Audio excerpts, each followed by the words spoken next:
지난번에 마명대사까지 했죠? 네.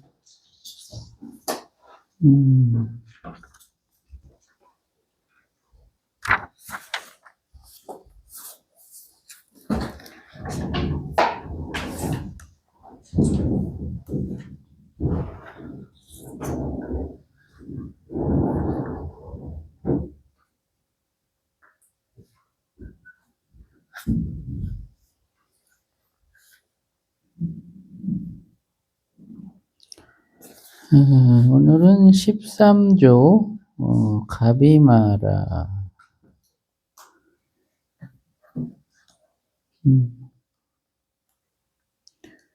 그는 화시국 사람이다. 처음에는 외도가 되어서 3,000명의 제자를 거느리고 온갖 외도의 이론을 통달하였다. 뒤에 마명존자에게 법을 받고서는 무리를 거느리고 서인도로 갔다. 그곳에는 운자제라는 태자가 있었는데 존자의 명성을 흠모해서 궁중으로 청하여 공양하려고 하였다. 존자가 그에게 말했다. 열애의 가르침에서 사무는 국왕 대신이나 권세 있는 집을 가까이 하지 말라고 하셨습니다. 태자가 말했다. 지금 저희 나라 수도의 북쪽에 큰 산이 있는데 산속에는 석굴 하나가 있습니다. 스님께서 그곳을 선적의 장소로 삼을 수 없겠습니까? 존자가 대답했다. 좋습니다. 그리고는 즉시 그 산으로 들어가서 면일을 가다가 커다란 구렁이 하나를 만났는데 존자가 곧바로 가면서 돌아보지도 않자 드디어 존자의 몸을 칭칭 감았다. 이에 존자가 삼기를 일러주자 뱀이 다 듣고 나서 떠나갔다. 존자가 석굴에 이르렀을 때 어떤 노인이 소복을 하고 나와서 합장한 채 문안을 하자 존자가 물었다. 그대는 어디에 사는가? 노인이 대답했다. 저는 옛적에 비구였는데 고요한 것을 몹시 좋아하였습니다. 그래서 처음 배우는 비구가 자주 찾아와서 물었는데도 저는 그에게 대답하기 귀찮아서 성내고 원망하는 생각을 내었죠. 그랬더니 목숨이 다한 뒤에 구렁이가 되어 이 굴 속에서 산 지가 이미 1000년입니다. 이제 마침 존자를 만나서 계법을 듣게 되었으므로 살해하러 왔습니다.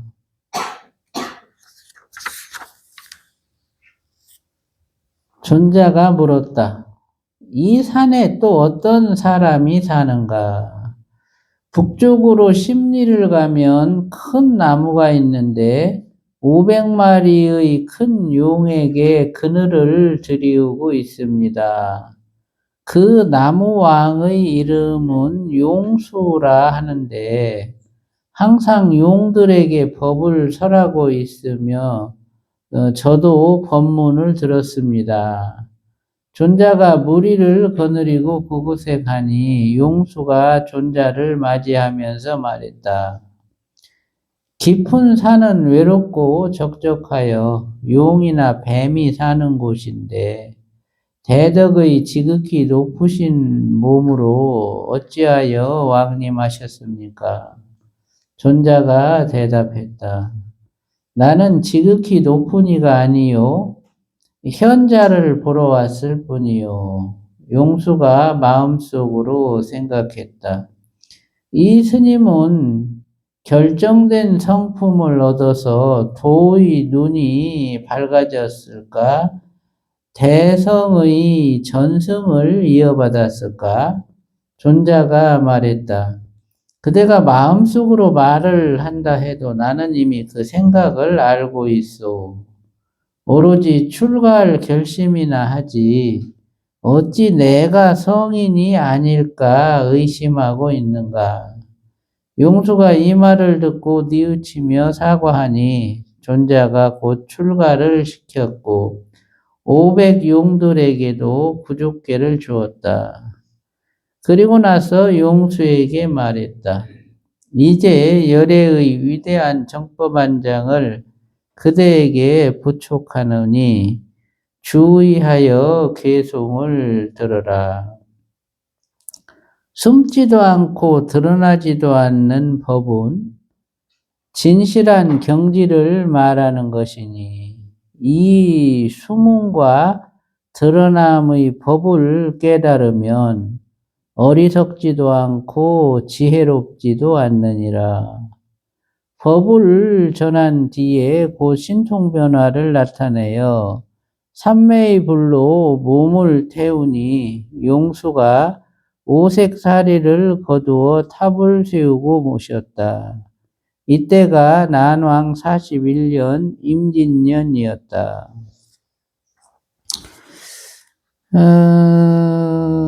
가비마라 존자.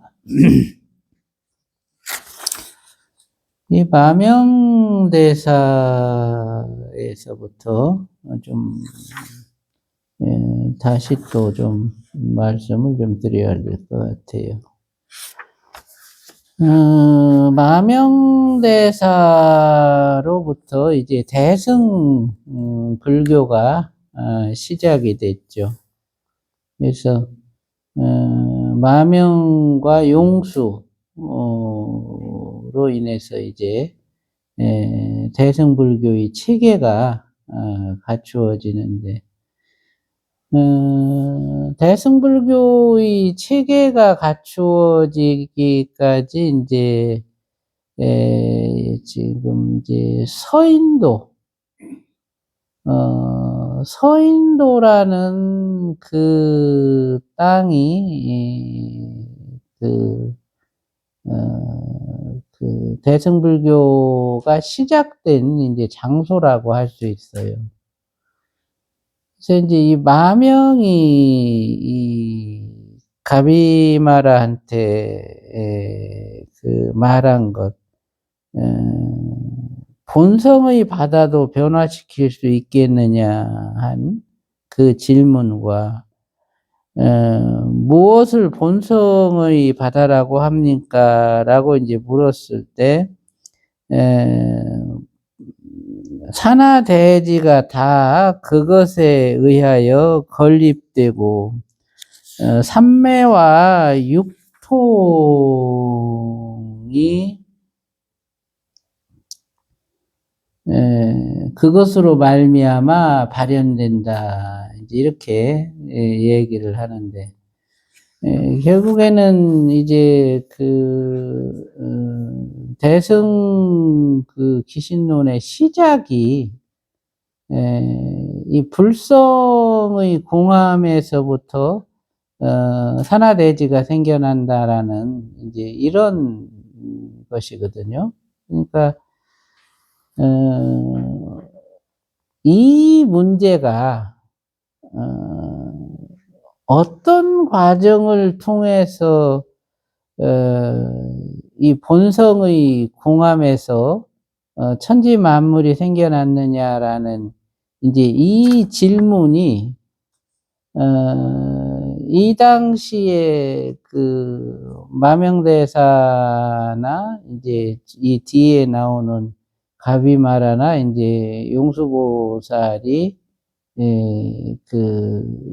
알고자 했던 그런 아주 가장 어려운 그런 문제였어요. 결국에는 그 이치를 갖다가 알지 못하고 수행의 어떤 원인이 되는 인지법행의 체계를 대승기신론이라는 걸 통해서 이렇게 대승수행의 체계를 말하면서도 이 문제에 대한 논리적 정립이 이루어지지 못해서 이 마명도 평생을 그것을 갖다가 참고하는데 시간을 보냈고 결국에는 이제 그 결론을 내지 못했죠. 저번 시간에도 말씀드렸듯이 마명이 듣고 있는 500 아라한들은 그 문제를 공통으로 이제 주제를 가지고 함께 사유하고 토론했던 이제 아라한들인데 그들이 다 그 문제에 대한 결론을 내지 못했다. 결국에는 이제 그것이 대승의 시작이죠. 그러니까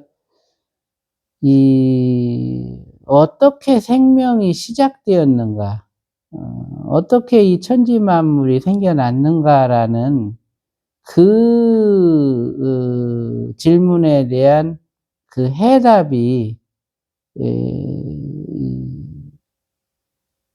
소위 이 연기 이전의 과정에 대한 이제 생명의 그 시발, 이 부분을 갖다가 이제 들여다 봐야 되는 것인데 그걸 알지 못했다. 본성이라는 것이 네 가지 면모로서 서로 다른 이름을 갖고 있어요. 우리가 우리 안에 이렇게 내재된 이 본성, 내 안에 내재된 본성은 자성이라고 부르죠. 그죠? 자성이다. 이렇게 부르고. 그리고 이제 이 자성이라고 하는 것은 생멸심을 놓고서 생멸심의 근본이 되는 것을 자성이라 한다. 그리고 이제 이 생멸심을 벗어나서 진여심으로 가면 이 진여심의 본성을 진성이라 그래요. 그래서 이제 이것은 진여 보살의 본성을 진성이라 말한다. 그리고 이제 부처가 되면 부처의 본성을 갖다가 불성이라 그래요. 불성이라고 하는 것은 소위 일심법계를 통칭해서 이제 불성이라고 하는데, 소위 공열애장과 불공열애장이 이제 불이문을 이룬 것을 갖다가 이제 불성이라 그런다. 공열애장이라고 하는 것은 이제 그 본원이 그 진성이고, 불공열애장이라고 하는 것은 이제 그 본원이 자성이에요. 그러니까 진성과 자성이 근본이 돼서 공열애장과 불공열애장이 이루어지고, 그 두 개의 장을 불이문이 되도록 소위 일심법계가 되도록 한 것이 곧 부처요. 그래서 부처의 그 본성이라는 불성은 공열애장과 불공열애장이라는 것으로 이루어져 있는 것이다. 그리고 이제 네 번째는 이제 법성이라는 것인데, 법성이라고 하는 것은 정보가 갖고 있는 이제 공성을 말해요. 정보는 그것이 이제 인과 연으로 서로 이렇게 결합하면서 우리가 말하는 의식이나 감정이나 의지를 만들어내는 이제 원인이 되는데, 이 정보 자체는 이 각성도 없고 분별도 없다. 대신 그와 같기 때문에 정보는 스스로 증감이 없고 때묻지 않는다. 정보가 갖고 있는 그와 같은 면모를 갖다가 이제 법성이라 그래요. 이것은 허상인데, 정보라고 하는 것은 허망하고 허상인데, 허상인 정보성이 스스로 분별하지 않아서 이 본성과 다르지 않는 그런 이제 면모를 갖추고 있는 거를 법성이라 그래요. 그래서 이제 천지 만물이 다 그 법의 나툼이고, 법의 나툼인 천지 만물 그 존재 자체가 이미 법성의 면모를 갖추고 있다. 그래서 의식이라 할지라도 의식 자체도 법성의 공함을 갖고 있고, 감정이라 할지라도 감정 자체도 법성의 공함을 갖고 있기 때문에 그것을 따로이 어떻게 뭐 제도한다, 뭘 한다, 이런다 생각하지 말아라. 다만 그것을 놓고 내 마음이 분별하지만 않으면 비록 그것은 허상이지만 본래 허물이 없는 것이다. 이것이 이제 법성이에요.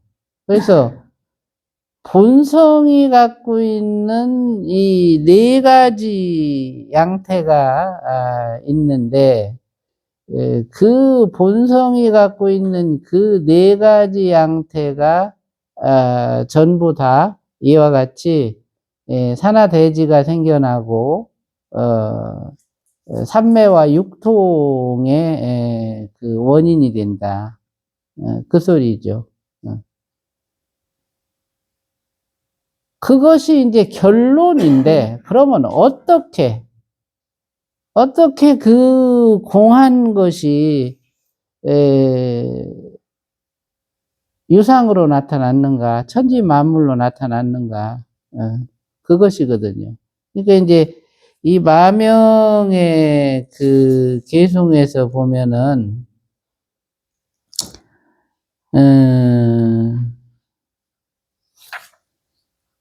숨거나 드러남이 본래의 법이다, 이렇게 얘기를 하잖아요.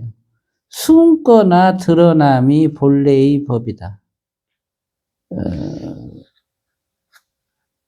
숨거나 나타나지 않는다는 거죠. 이것은 이제 무상의 법이고, 이것이 이제 대사의 법이에요. 무념무심 정멸상을 놓고 대사행을 하는 것이 이 숨거나에 해당해. 그리고 드러난다라는 것은 이제 거기에다가 밝은 성품을 인식하거나 아니면 생멸 정보를 갖다가 인식하는 것을 갖다가 드러남이다, 이렇게 얘기를 하는 거예요. 그 밝은 성품을 인식하고 생멸심을 인식하는 것은 유상의 일이야. 무상의 일이 아니거든. 이것은 허망한 일이에요. 이것은 제법의 일이다. 하지만 제법도 그와 같이 공성을 갖고 있기 때문에 숨거나 드러남이 그 근본이 같다. 똑같다. 여기서는 이제 본래의 법이다, 이렇게 해석했지만, 즉 본법이다, 그 한문을 보면 그것이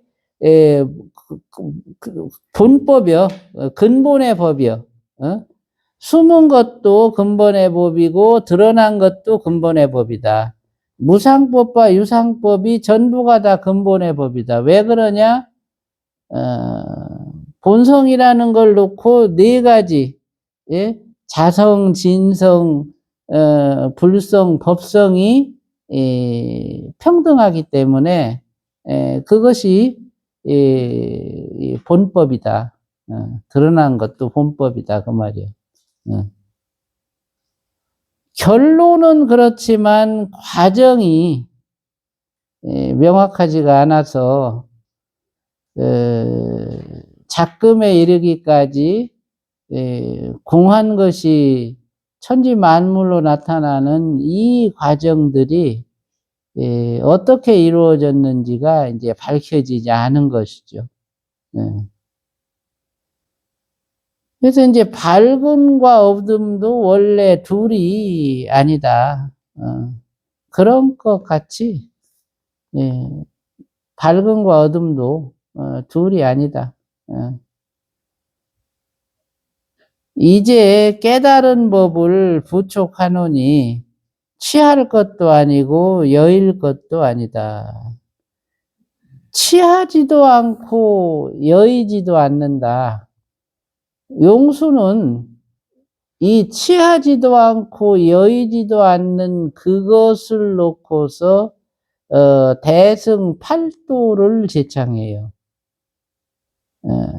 취하지도 않고 버리지도 않는데 8개의 그 길이 있다. 취하지도 않고 버리지도 않는 그곳에서. 그래서 취하지도 않고 버리지도 않지만 그 8개의 도로서 소위 이 중도 실상을 이룬다. 이렇게 얘기를 한 거죠.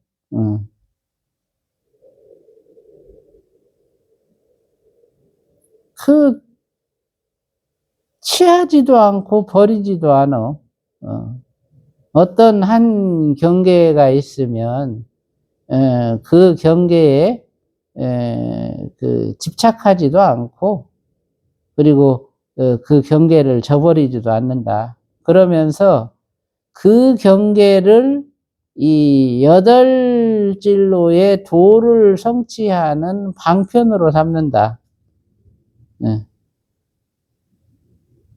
그럼으로써 능히 중도 실상을 성취한다 그거예요. 이제 그와 같은 과지법은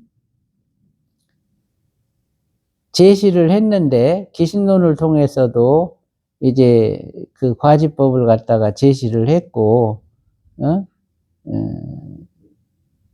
했는데, 그 원인을 드러내지 못했다.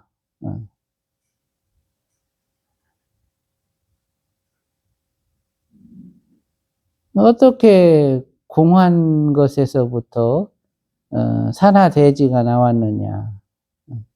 어떻게 본성에서부터 산하대지가 나왔느냐?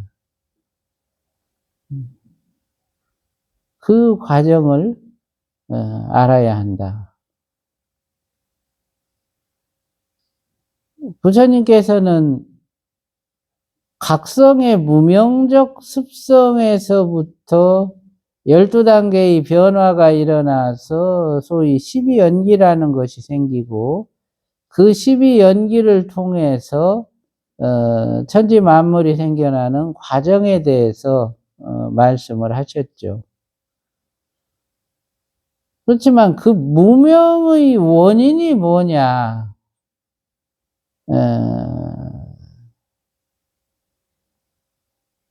금강산매경에서는 이제 그 무명의 원인에 대해서 어떻게 말씀을 하셨냐면, 최초 생명인 본원이 식의 바탕과 심의 바탕이 서로 연해져서 최초 생명인 본원, 곧 비로자나가 생겨났는데, 그 비로자나는 수연으로서 본성을 갖춘 생명이라 능성이 부족했고, 능성이 부족함으로써 각성의 무명적 습성이 생겨났다. 이렇게 말씀을 하셨어요. 그러면 수연이라는 그 만남, 이게 수동적 그 만남이죠. 능동적 만남이 아니야. 내가 의도해서 만나는 게 아니고 그냥 자연적으로 수동적으로 만난 거예요. 무엇이 심의 바탕과 식의 바탕이 자연적으로 만났어. 그러다 보니까 두 심의 바탕과 식의 바탕이 서로를 이렇게 만나서 서로 이렇게 불이문을 이루면서 본성이라는 이제 생명이 됐는데, 수연으로 생겨난 이 생명은 각성의 그런 이 대사력이 부족해서 결국에는 유상에 천착하게 되고, 각성이 무상을 저버리고 유상에 천착함으로써 무명이 시작된다라는 이제 이렇게 말씀을 하신 거죠. 그래서 이제 그 과정이 이제 십여시라는 걸 통해서 여시성, 여시상, 여시성이 수연을 통해서 심의 바탕과 식의 바탕이 만난 것이 여시성이 돼, 본성이 된다. 그리고 그 여시성을 이룬 생명이 능성을 통해서, 능동적 의도를 통해서 스스로를 주시할 수 있는 각성을 갖추게 되는데, 이것을 갖다가 여시상이라 한다. 소위 성과 상이 갖추어짐으로써 이제 각성이 성을 대상으로, 성을 이루는 이 구조를 대상으로 이제 이 각조, 비추는 행을 하는데, 이것을 이제 대사행이라 한다. 본성은 심의 바탕과 식의 바탕으로 이루어져 있고, 심의 바탕과 식의 바탕의 상간에 심의 바탕도 아니고 식의 바탕도 아닌 이 정멸처가 있으니, 이 정멸처로서 심식의 바탕이 서로 이렇게 완전하게 달라붙지 않고 적당한 거리를 유지한 채로 이 둘도 아니고 하나도 아닌 그 상태를 갖다가 유지하고 있는 거죠. 그것을 이제 성이다, 근본 생명의 이제 본성이다, 이렇게 얘기를 하는 거예요. 그거를 이제 각성이, 이거는 식의 바탕, 이거는 심의 바탕, 이거는 정멸상, 이렇게 해서 이제 서로 이렇게 왔다 갔다 하면서 본성을 이루는 그 무상을 이렇게 이제 비추고 대사를 하는 거죠. 그러다가 이제 본성의 정멸상에서 밝은 성품이라는 이제 생명 에너지, 그 기쁨이 생성되는 거를 보고, 그 기쁨에 이제 의도를 이렇게 전이를 시키는 거예요. 그러면서 기쁨에 이렇게 천착하고, 이 본성을 이루는 세 가지 요소를 대사하는 것을 갖다가 놔버리는데, 이것을 곧 무명이라 한다. 각성이, 밝은 성품이 갖고 있는 그 기쁨과 착함에 천착된 것을 각성의 무명적 습성이라 하고, 이것이 연기가 생겨난 원인이라 한다.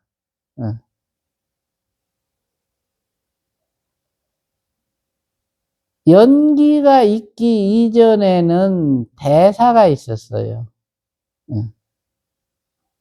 그래서 이제 진여수행, 보살도 수행의 그 핵심이 연기를 벗어나고 대사행을 회복하는 것을 목적으로 둔다. 그것이 이제 공렬회장의 성취라는 거예요. 대사행을 본성을 이루는 세 가지 요소를 놓고 이렇게 왔다 갔다 하는 거, 이것이 곧 이제 법신, 화신, 보신이라는 이제 삼신의 성취이고, 이제 그것에서부터 연기를 벗어날 수 있는 그런 이제 힘을 얻는다.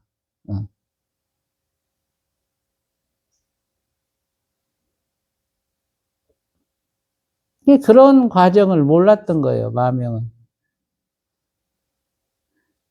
그런 어떤 밝은 성품이 왜 생성이 됐고, 밝은 성품이 생성될 수 있는 조건, 식의 바탕이 갖고 있는 이제 주파수와 심의 바탕이 갖고 있는 주파수가 서로 다르고, 서로 다른 이제 주파수가 정멸 공간에서 서로 간섭을 일으키면서 서로 다른 네 종류 주파수가 생성이 되는데, 그때 생성된 네 종류 주파수로 인해서 이제 생명 에너지가 만들어진다. 이것을 갖다가 이제 열애장 연기라 그래요. 열애장이 생겨나게 되는 원인이죠. 그렇게 해서 생성된 생명 에너지가 네 종류의 파동이 이제 열애장이라는 공간을 만들어가기 시작하고, 열애장이라는 공간 안에서 먼저 생성된 밝은 성품 에너지와 나중 생성된 밝은 성품 에너지가 서로 부딪힘의 대상이 되면서 이제 에너지가 힘으로 전환이 되는, 이제 여시력이라는 것이 이제 생겨나게 되는 거죠. 밝은 성품 에너지가 서로 작용해서 힘으로 변화되는 이제 그 과정에서 에너지와 에너지 부딪힘으로 인해서 만들어지는 이제 정보가 생성이 되고, 그렇게 생성된 정보들을 갖다가 최초의 생멸 정보라 한다.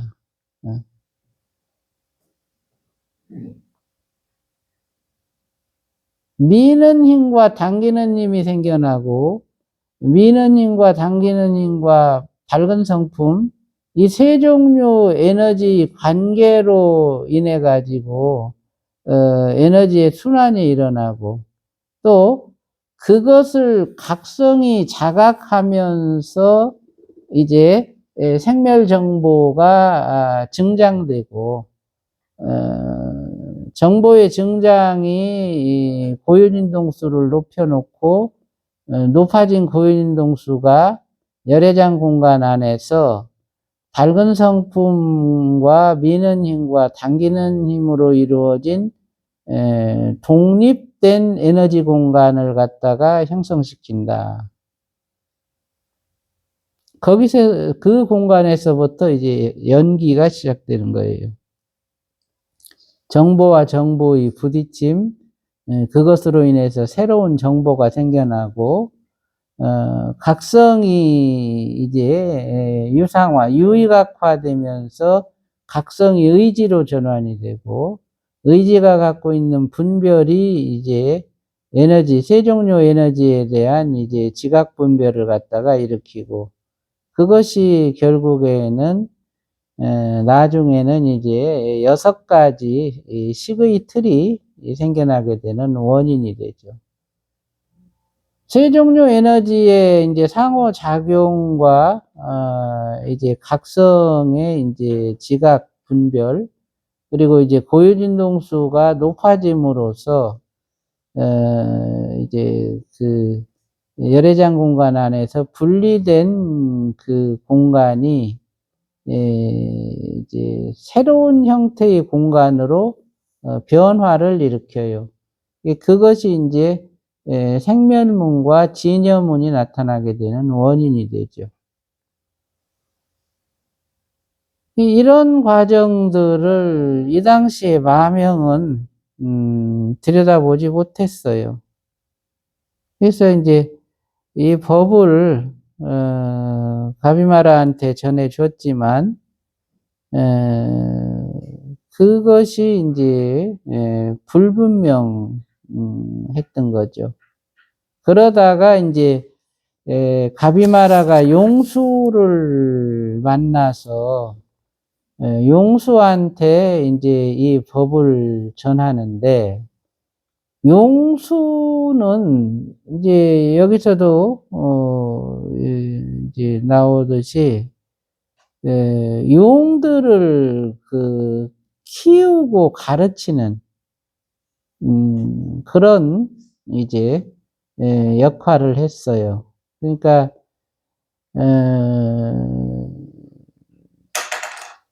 인간의 모습을 하고 있었지만 이제 용수는 태생이 아난다처럼 용이 이제 인간으로 태어난 거야.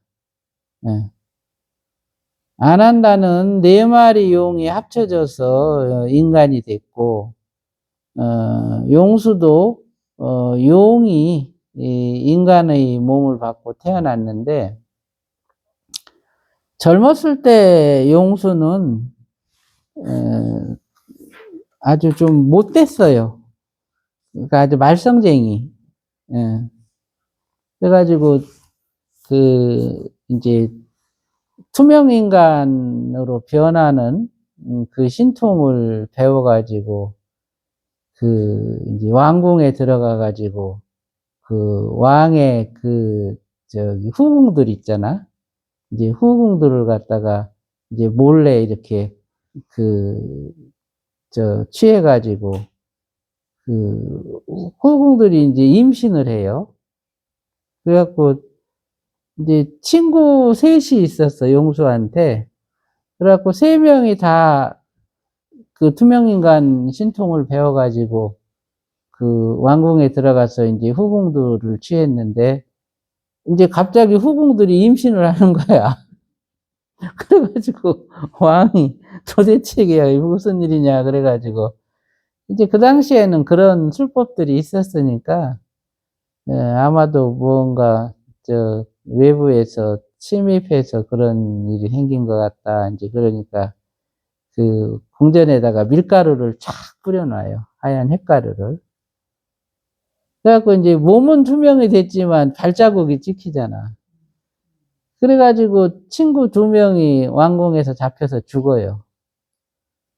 이제 그걸 보고 용수가 참회를 해. 그래서 이제 그때부터 그런 일을 안 하고 이제 도를 닦는 거예요. 본인이 이제 본래 전생에 용 출신이니까 용들이 사는 곳으로 가서 처음에는 도망간 거예요. 피해 간 거예요. 도망갔다가 이제 거기서 이렇게 용들을 만나서 이제 자기 내력을 알게 되고 용들을 갖다가 이제 키우는 그런 일을 하고 있었던 거죠. 그러다가 이제 가비마라를 만나서 이제 부처님의 법을 잇는 거지.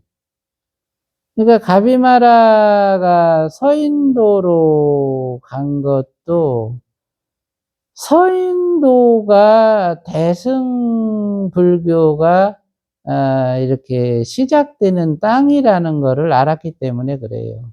그러니까 그 질문, 어떻게 본성에서부터 산화대지가 생겨났는지 그 해답을 줄 수 있는 인재가 서인도에서부터 태어나고, 서인도에서부터 대승불교가 동쪽으로 전해져서 결국에는 더 동쪽 세계에서 그것에 대한 해답을 찾을 수 있는 인연이 나온다. 그래서 이제 가비마라가 서인도로 간 거예요. 서인도가 이제 거기가 이제 바닷가가 있는데, 거기는 가섭불이 이제 교화를 폈던 땅이었고, 그러니까 그게 이제 지금으로부터 한 200만 년 전이에요. 가섭불의 시대가. 200만 년 전에 서인도에서 이제 가섭불이 교화를 폈는데, 그 가섭불이 이제 설하신 법과 석가모니가 이제 묘각을 얻은 직후에 그 보리수 나무 밑에서 설했던 이제 화엄경, 그리고 지금 우리가 보고 있는 반야경, 금강경 하는 이 대승경전들이 있잖아요. 이런 이제 경전들이 그 서인도 그 바닷속에 이제 용궁이 있는데, 그 용궁이 가섭불 당시에는 육지였어요. 그래서 이제 가섭불이 그 장소에서 설법을 하셨는데, 나중에 그게 이제 바다로 가라앉아, 그 지역이. 바다로 가라앉으면서 이제 그 용족이 거기서 이제 살게 됐는데, 그들한테는 그 가섭불의 이제 법과 석가모니가 설했던 이제 대승법이 이제 용들에 의해서 이렇게 기록이 된 거예요. 경전으로. 이제 그게 이제 그 바닷속에 있었어요. 용수가 이제 그 바닷속에 가서 그 대승 경전들을 갖다가 이제 가져오는 거예요. 마명은 그 대승 그 불교의 이제 기초를 만들었고, 용수는 부처님께서 설하신 이제 대승에 대한 경전을 용궁에서부터 갖고 나와서 인간 세상에서 펼치는데, 그 서인도에서 이제 대승경전을 가지고 나중에 이제 테르젠들이 이쪽 이제 동인도하고 남인도, 북인도로 퍼져나가고 이제 동방으로 오는 거예요. 우리나라로 하면 저 가야나 뭐 저 중국이나 이제 티벳이나 이런 쪽으로 이제 대승불교가 전해지는 거죠. 그러니까 요 세대에서 이제 불교를 놓고 보면 일대 아주 전환이 일어나는 거예요. 대단한 어떤 변혁이 이제 시작이 됐고, 그리고 이제 환란기가 시작이 되죠. 불교가 이제 박해받는 그런 시기가 찾아와요. 그래서 인도에서 이제 이 불교의 어떤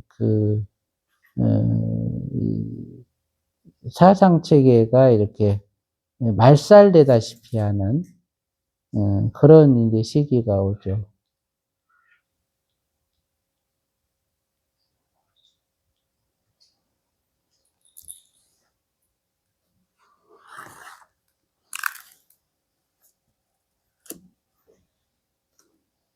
그래서 이제 마명과 가비마라는 이제 그런 시대를 살았다. 그리고 마명으로 인해서 이제 대승불교의 이제 근간이 세워진다.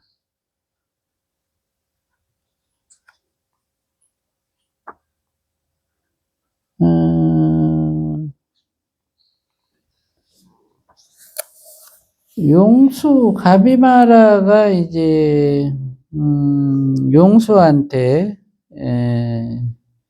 전법을 하면서 말한 개송, 숨지도 않고 드러나지도 않는 법은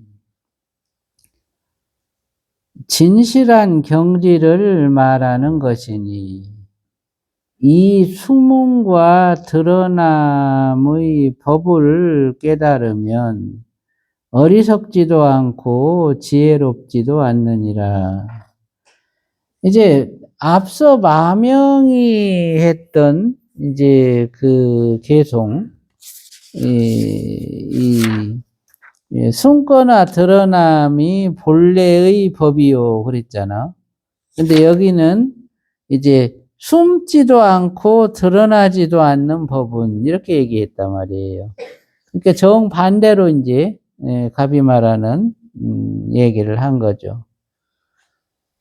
마명은 유상과 무상의 법, 대사와 연기의 법을 이제 개송으로 표현을 했다면, 가비마라가 용수한테 준 이 개송은 그동안에 드러나지 않았던, 가리워져서 드러나지 않았던 법,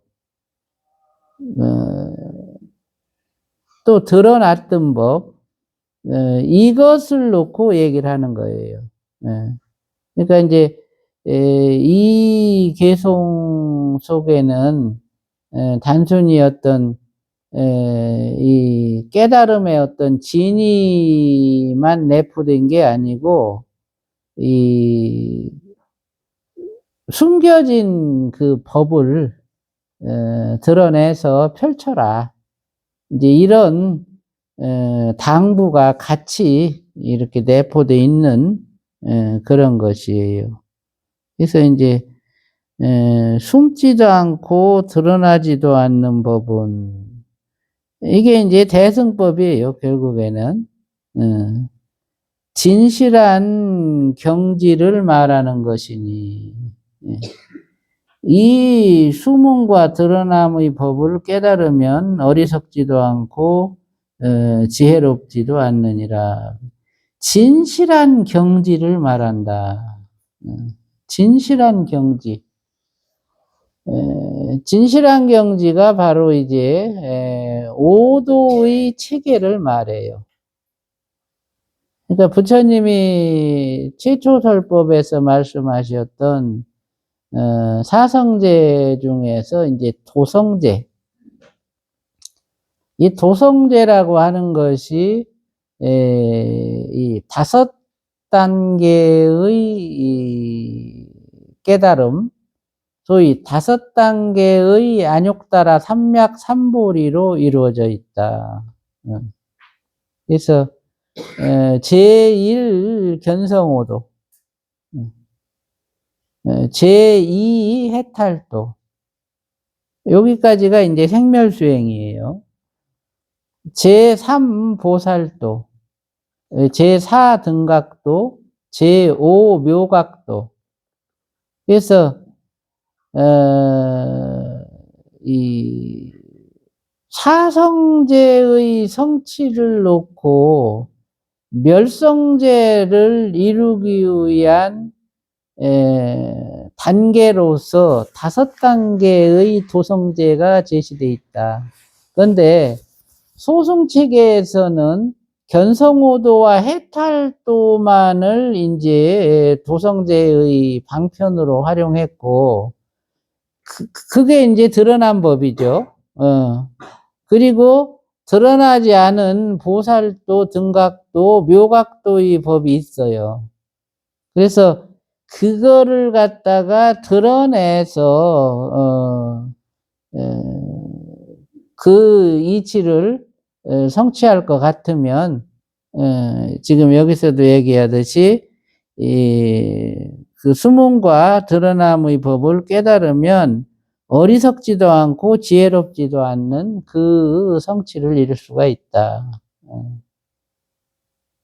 그래서 이제 진실한 경지라는 것은 바로 도성제의 5단계의 깨달음을 말하는 것이다. 그래서 안욕따라 삼맥삼보리도 견성오도의 안욕따라 삼맥삼보리가 있고, 해탈도의 안욕따라 삼맥삼보리가 있고, 보살도의 안욕따라 삼맥삼보리가 있고, 등각도의 안욕따라 삼맥삼보리가 있다. 그리고 묘각도의 안욕따라 삼맥삼보리가 있는 거예요.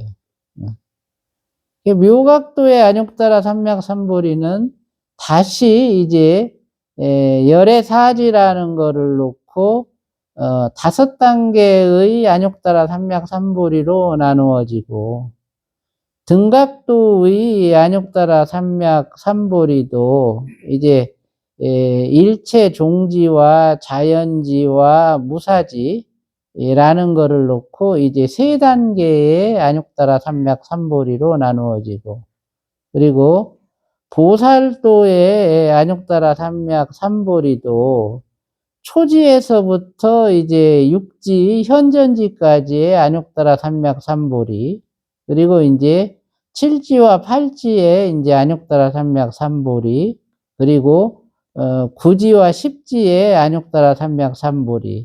그래서 이제 크게는 4단계로 나누어지고 좁게는 3단계로 나눠진다. 보살도의 안욕따라 삼맥삼보리도 그렇게 또 구분이 되는 거예요.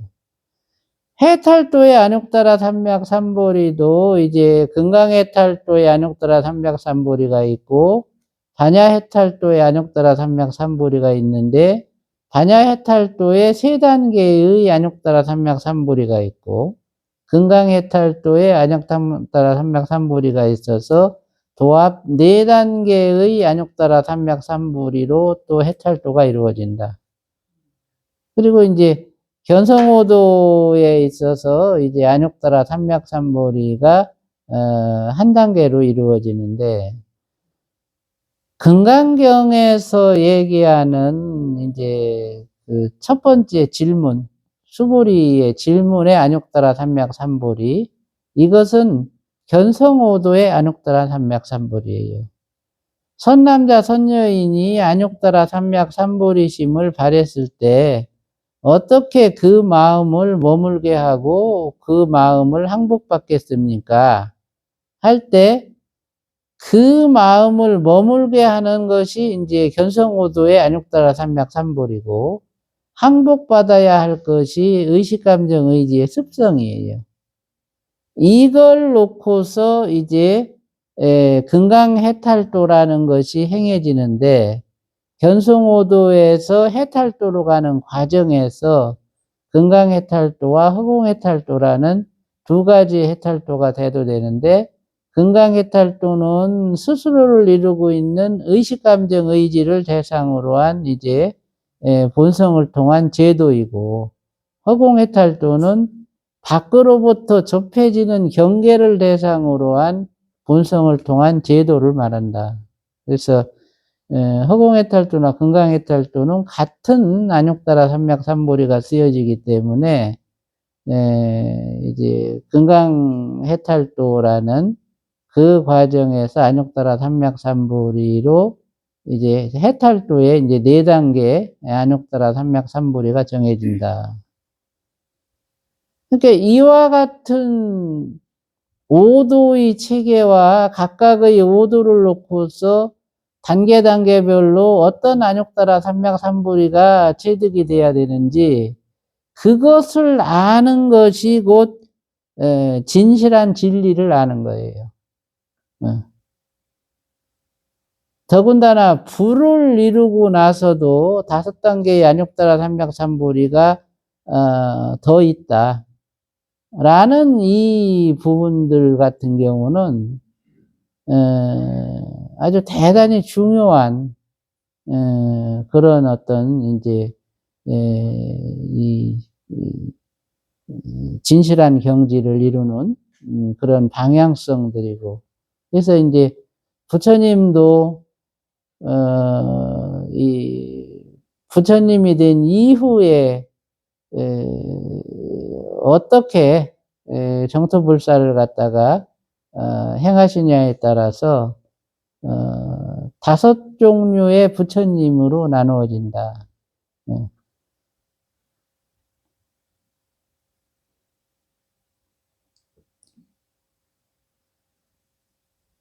이게 아라한이,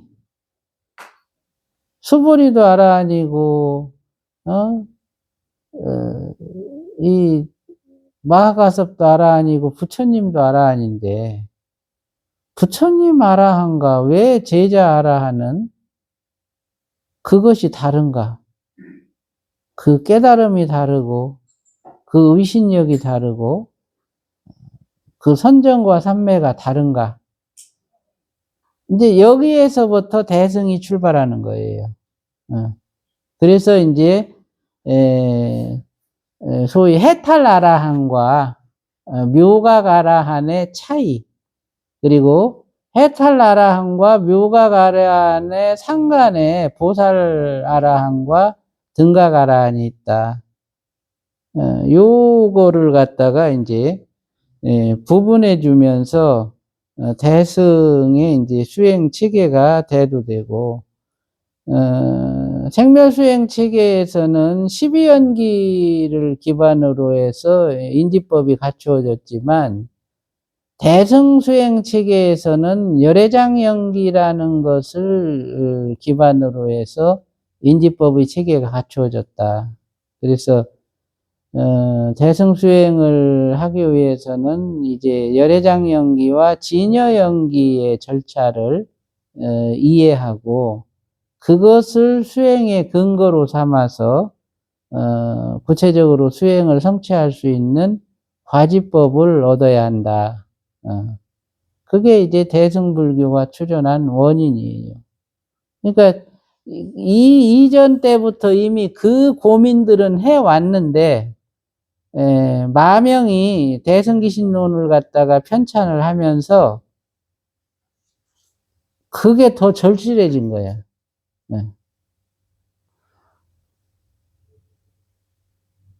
결국에는 이 보살도 수행의 원인과 그 구체적인 절차, 이것이 이제 온전하게 제시되지 못한 거죠.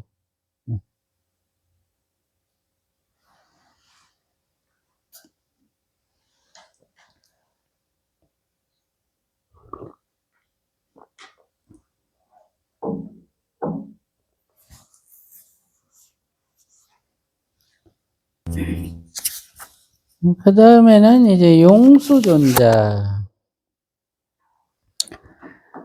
그는 서천축 사람으로서 용승이라고 부른다. 처음 가비마라 존자에게 법을 받고 나중에 남인도로 갔다. 그 나라 사람들은 복업을 많이 믿었는데 존자가 묘한 법을 설하는 것을 듣고는 서로 수군거렸다. 사람에게 복업이 있는 것이 세간에서 제일이다. 헛되이 불성을 믿으라 말하지만 누가 그것을 볼 수 있는가? 존자가 말했다. 너희들이 불성을 보고자 하면 먼저 아만부터 없애라. 그들이 말했다. 불성이 큰가 작은가? 존자가 대답했다. 크지도 않고 작지도 않으며 넓지도 않고 좁지도 않으며 복도 없고 과보도 없으며 죽지도 않고 나지도 않는다. 그들이 수승한 이치를 듣고서 모두 초심을 돌이켰다. 존자가 다시 법회에서 보름달 같은 자제한 몸을 나타내니 모든 대중이 오죽 법문의 소리만 들을 뿐 존자의 모습은 보지 못했다. 그 대중 가운데 가나제바라는 장자의 아들이 있었는데 그가 대중에게 말했다. 이런 모습을 알겠는가? 대중이 말했다. 눈으로도 보이지 않거늘 어찌 가려내어 알 수 있겠는가?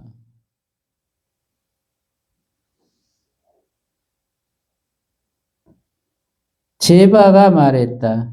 이것은 존자께서 불성의 본래의 형상을 나타내셔서 우리들에게 보이신 것이다. 어떻게 그런 줄 아는가? 대체로 무상삼매는 형체가 보름달 같으니 불성의 뜻이 탁 트여서 비고 밝기 때문이다. 말을 마치자 보름달 같은 형상은 곧 숨겨지고 다시 본래의 법좌에 머물면서 괴송으로 말했다.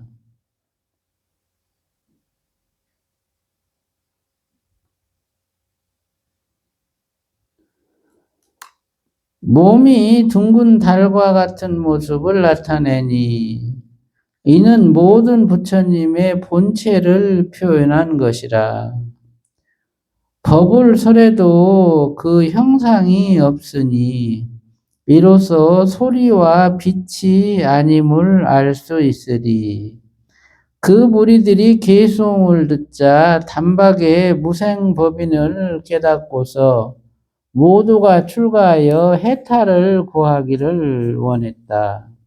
존자는 곧 머리를 깎아주고는 여러 성자들에게 명하여 구족계를 주게 하였다.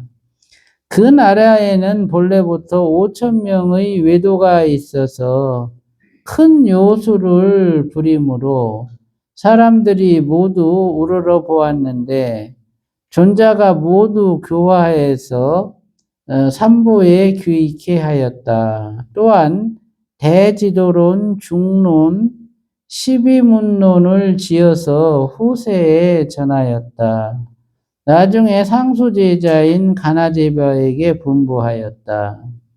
열애의 위대한 정법 안장을 지금 그대에게 부촉하나니 나의 계송을 들으라.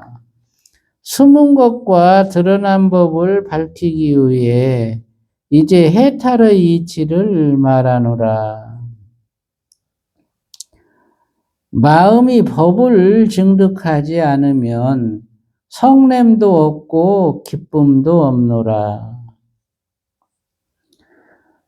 법을 부축한 뒤에 원륜삼매에 들어가서 널리 신통변화를 나타내었다가 다시 본래의 법좌로 나아가서 응연히 열반에 드니 가나제바가 사부대중과 함께 보배탑을 세우고 장사를 지냈다. 이때가 진시황 35년 지축년이었다.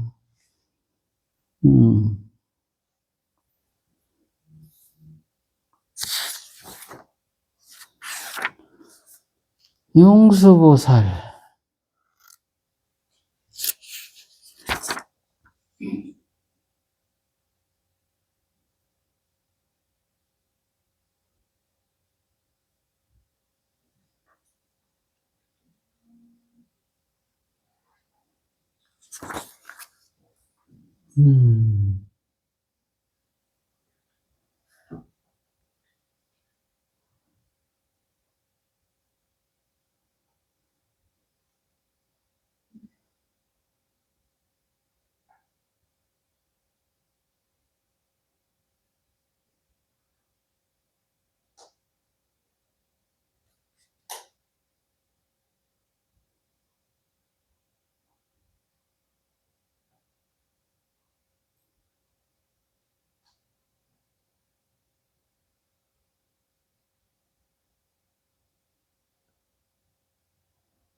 음.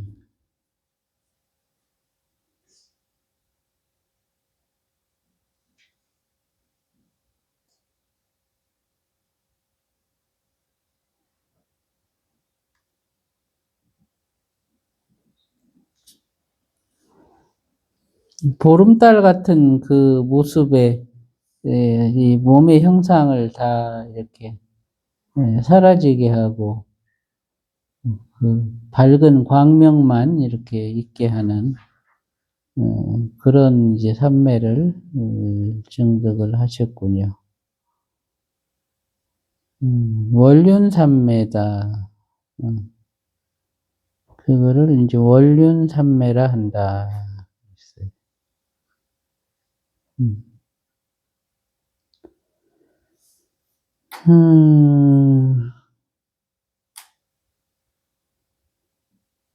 가나제바 장자의 아들.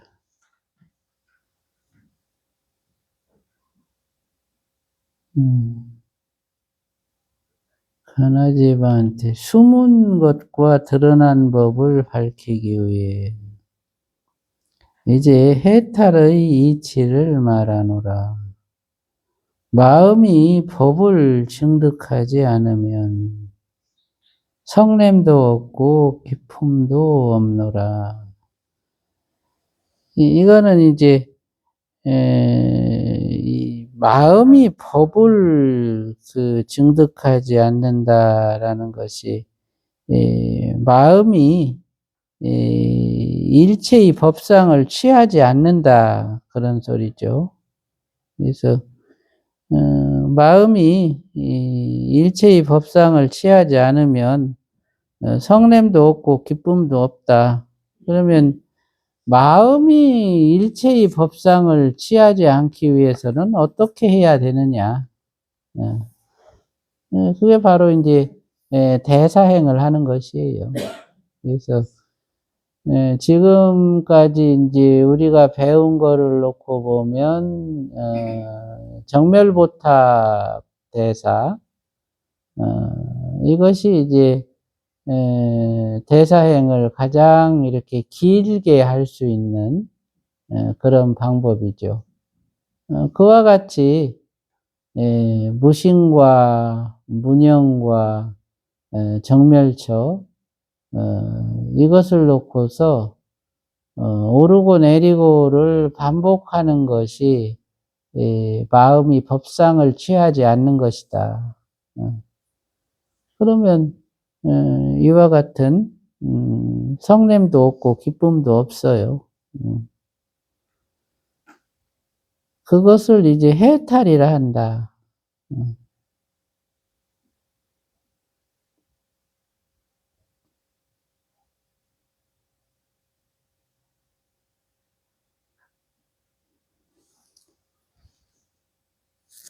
옛날 사람들은 그런 이제 법을 놓고서 함께 이제 수행하는 그런 시간들을 가졌는데 정종무상 선사도 그랬고 이제 이런 대중이 이렇게 모이면 함께 이렇게 앉아가지고 무심하고 또 이제 입술 정멸상 하고 안근 정멸상 하고 설근 무념주 하고 아자 정멸상 하고 이렇게 하면서 같이 이제 이렇게 오르고 내리고 이렇게 들어가고 이렇게 들어가고 요것과 요것을 능연하고 요것과 요것을 능연하고 이렇게 같이 하다 보면 시간 가는 줄도 모르고 그리고 이 망념이 안 들어오죠. 그걸 이렇게 하려고 하다 보니까 이제 그렇게 해서 무상삼매를 익히는 거예요. 혼자서 그렇게 할 수 있으면 가장 좋고 혼자서 안 되면 같이 앉아서 누가 이렇게 이끌음을 행해서 그와 같이 그 하나씩 하나씩 이렇게 함께 들어갈 수 있도록 이렇게 해주면 제일 좋죠.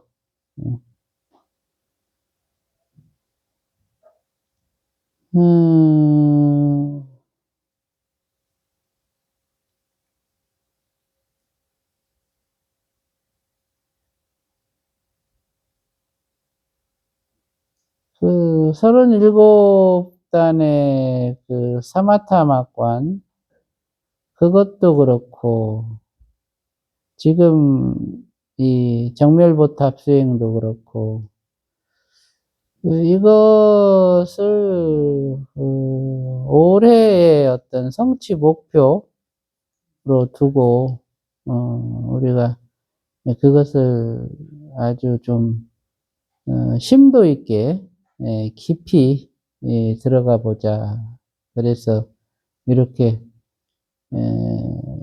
취하지도 않고 버리지도 않으면서 능히 정멸보탑을 세우고 그렇게 37단의 막관을 할 수 있는 그런 성취를 한번 이뤄보자.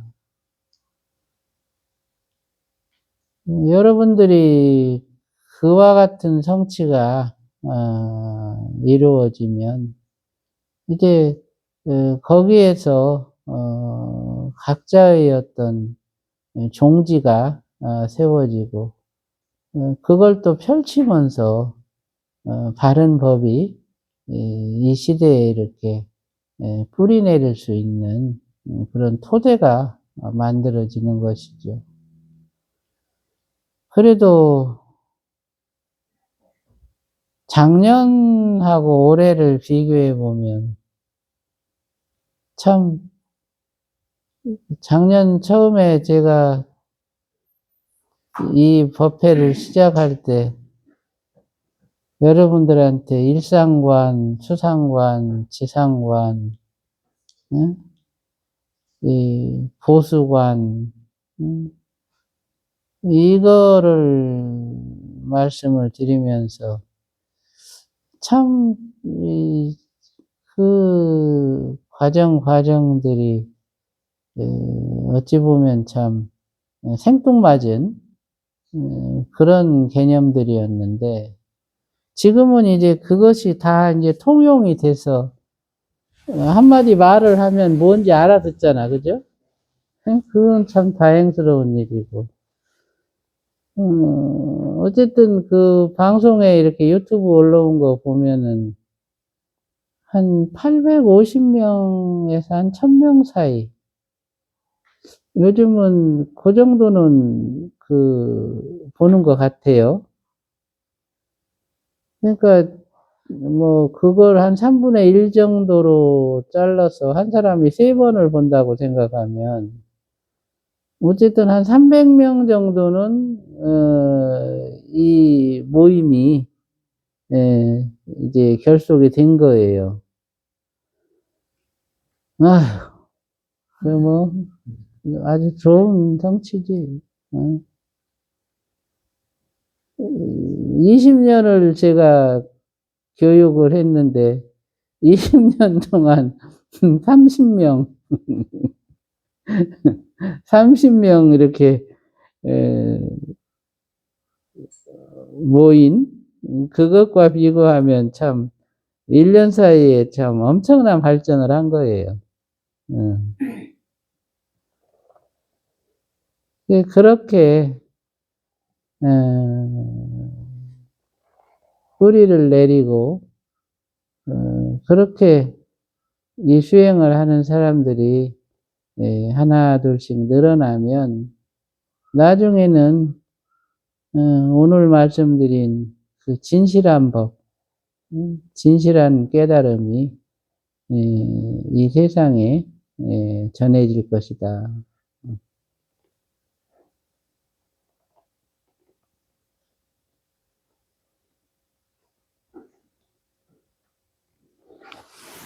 질문 있으면 하세요. 있습니다. 예. 세계의 크기에 관한 건데요. 음.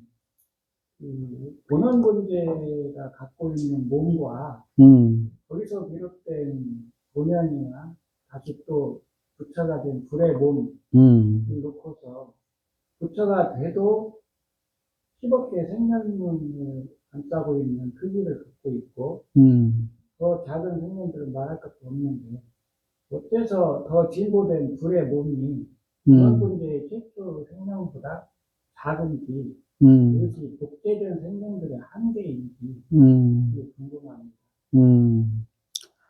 실제는 이제 불이 되고자 하면 본원 본제가 펼쳐놓은 이제 여시체, 소위 열애장이라고 하는 여시체를 불의 밝은 성품으로 다 덮을 수 있어야 돼요. 그러니까 이제 아까 말씀드렸듯이 그 5종류의 부처님이 있다 그랬잖아요.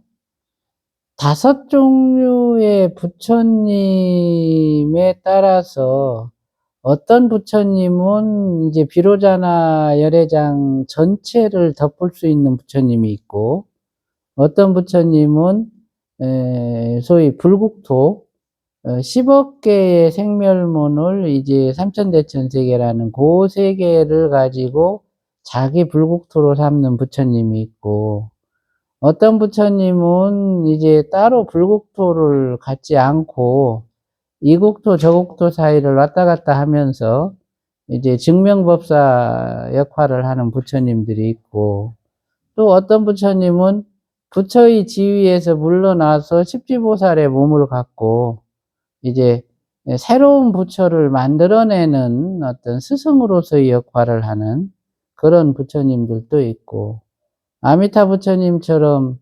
특수한 어떤 목적을 가지고 저런 서방극락정토를 갖다가 만들어서 그 세계에 들어오기만 하면 십지보살까지는 이끌어 가겠다 책임지고, 이런 이제 부처님들도 있고, 이렇게 다양한 이제 부처님들이 있는데, 어쨌든 이제 그 부처님들이 불지를 얻기까지는 똑같아요. 깨달음이라는 것은 평등해.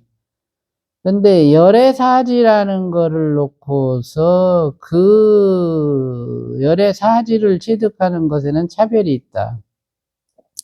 그래서 이제 5단계 부처님이 이제 나타나시는 것인데,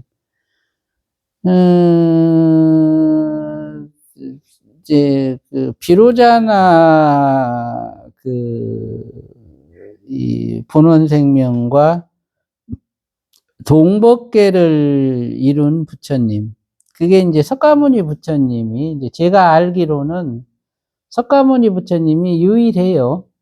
근데 이제 제가 모르는 범위에서는 다른 부처님도 그런 걸 하셨는지는 모르겠어. 근데 이제 제가 아는 범위에서는 석가모니 부처님이 이제 비로자나 열애장과 동법계를 이루고, 비로자나 열애장을 비로자나 보살로 제도하고 비로자나 부처님으로 제도한 이제 유일한 부처님이고, 그 부처님께서는 비로자나의 열애장 전체를 당신의 밝은 성품으로 덮었다. 그리고 그 밝은 성품이 비로자나 열애장 전체를 덮기 전에 석가모니 부처님께서는 비로자나 열애장계의 어느 곳에든 스스로의 그런 공덕을 심지 않은 곳이 없다. 그래서 이제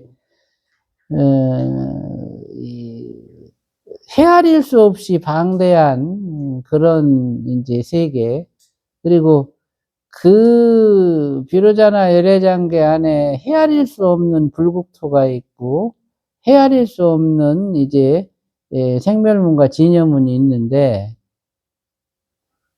그 방대한 그 공간 안에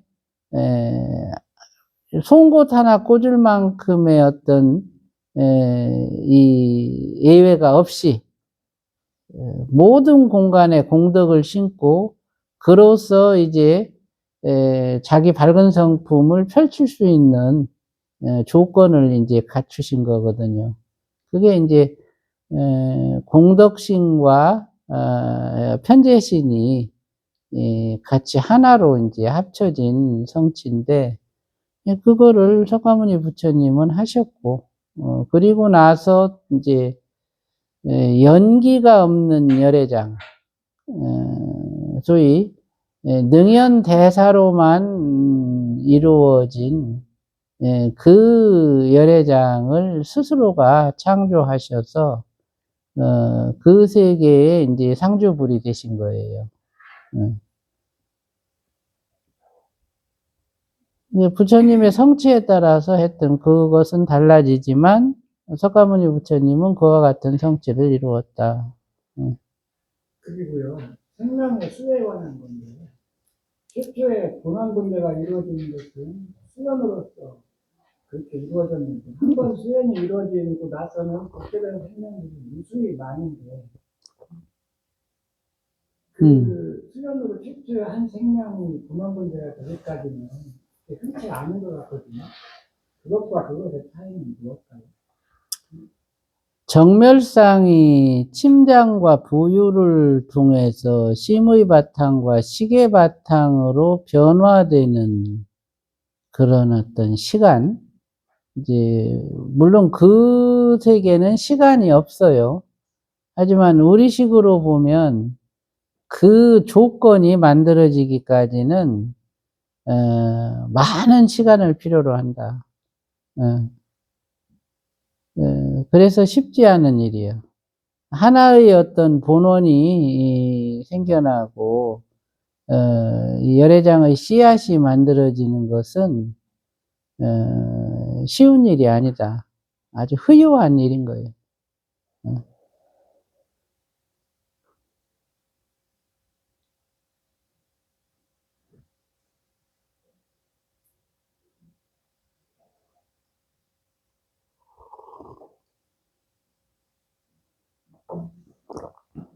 이제 하나의 열애장 안에서 본연이 출현하고 본연이 생멸문과 진염으로 나누어지고 생멸문이 천지만물로 분열되고 그렇게 분열된 천지만물 중에서 깨달음을 통해서 이제 능연열애장을 이룰 수 있는 생명들이 생겨난다. 그게 부처의 출현이에요. 불은 스스로 열애장을 창조할 수 있는 존재고 불이 창조한 열애장을 이제 능연 열애장이라 한다.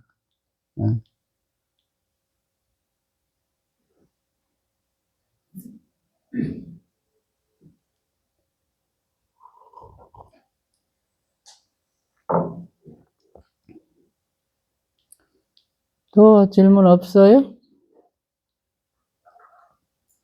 마칠까요?